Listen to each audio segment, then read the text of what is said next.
एक बार यह मलमास रोता हुआ भगवान के पास में गया और जाकर के बोला, सरकार आपने मेरा निर्माण किया है प्रत्यक्ष रूप से प्रहलाद के उद्धार करने के लिए, लेकिन फिर भी मेरे माह में कोई मंगल कार्य नहीं होता, सद्कार्य नहीं होता, शुभ कार्य नहीं होता।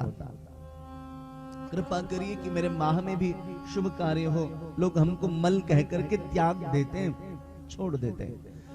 भगवान ने सज्जनों उस मास को अपना नाम दिया, जिसका नाम भगवान ने अपना नाम दिया, नाम पड़ गया पुरुषोत्तम मास। मल मास का क्या नाम हो गया?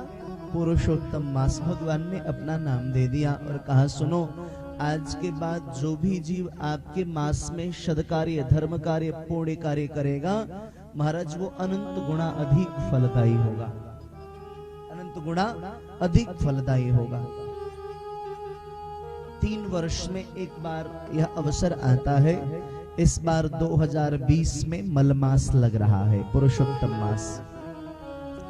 18 सितंबर से 16 अक्टूबर तक, याद रखिएगा, 18 सितंबर से 16 अक्टूबर तक यह मलमास इस बार लगने जा रहा है, जिसको पुरुषोत्तम मास कहते हैं। 3 वर्ष में एक बार लगता है यह।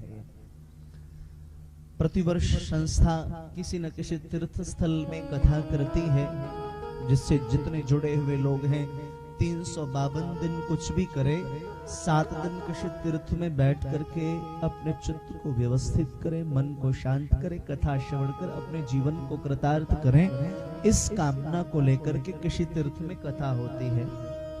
तो इस बार 2019 और 20 के संधि काल में इस बार की कथा उज्जैन में संपन्न हुई, और मुझे लगता है उज्जैन में ही इस कथा को लेके शायद फोन आया था।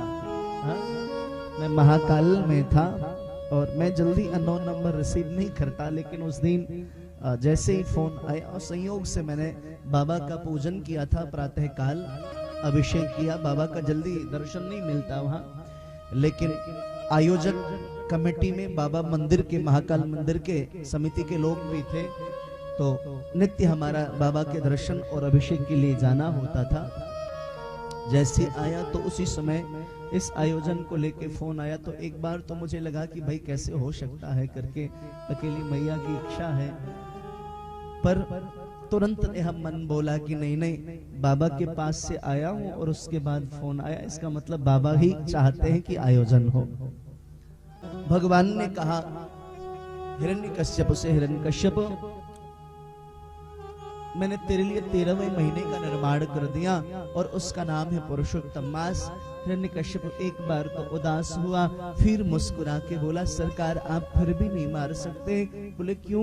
मैंने ब्रह्मा से वरदान प्राप्त किया, ब्रह्मा तेरी बनाई हुई मैं सृष्टि में मैं किसी से न मरूं, तेरी बनाई हुई सृष्टि में मैं किसी से न मरूं। श्री ठाकुर जी मुस्कुराए, भले आदमी, ब्रह्मा की सृष्टि में मैं नहीं बनता, ब्रह्मा की सृष्टि में मैं नहीं बनता, अब तो ब्रह्मा मेरे सृष्टि में बना करते हैं। महाराज फफकेरो उठा।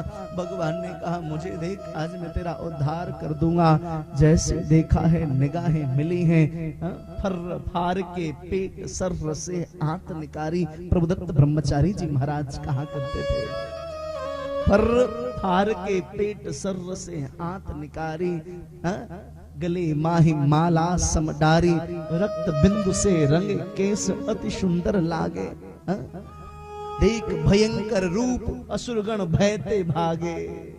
ऐसा विकराल रूप ठाकुर जी का। महाराज जैसे ही फारा पेट को, हथड़ियों को निकाल के श्री ठाकुर जी ने और अपने गले में डाल लेना है। महाराज देवता वृंद पुष्पों की वृष्टि करते हैं। भगवान ने आज हिरण्यकश्यप का वध कर देना है।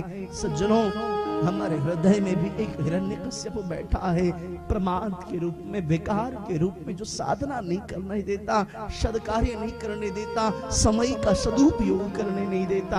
आज श्री ठाकुर से भगवान हिरण्यकश्यप से कहो, सरकार आपने उस हिरण्यकश्यप का तो वध की ना, लेकिन मेरे हृदय में बैठा हुआ जो हिरण्यकश्यप है, आज कृपा करके उसका भी वध करो, जिससे मेरा मन आपके चरणारविंद में लग सके।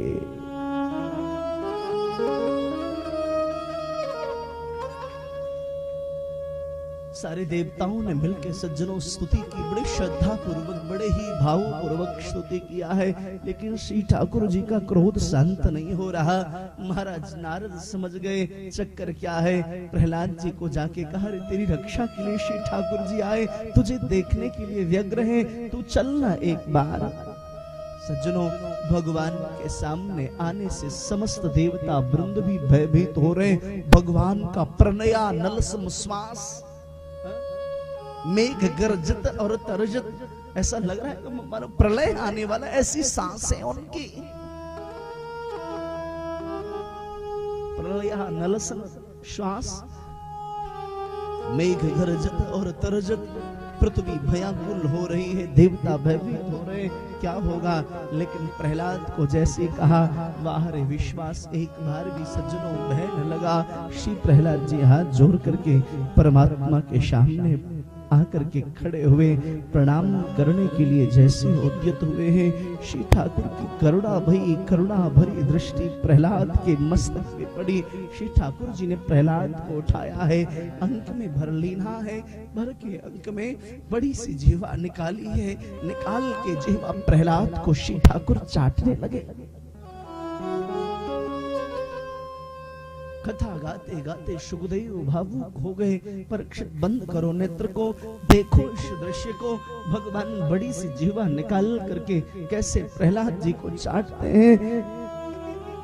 जैसे गाय बछड़े को, नवजात बछड़े को जन्म देती है तो रक्त से, महाराज रक्त मज्जा से लथपथ उसका सिर, और महाराज गाय उसको चाट चाट के पवित्र करती है। कभी आपने शायद देखा हो, मानो परमात्मा ने भी मन में विचार किया हो, प्रहलाद यूं तो अपने साधना के बल पे पवित्र हो गया, लेकिन फिर भी इसके शरण पर यदि कोई विकार आदि रह गया हो तो आज मैं अपनी जीवा निकाल करके इसको चाट के साफ कर दूंगा और अपने ग्राह्य योग बना लूंगा। मानो इसलिए परमात्मा जीवा निकाल करके श्री प्रहलाद जी को चाटते हैं।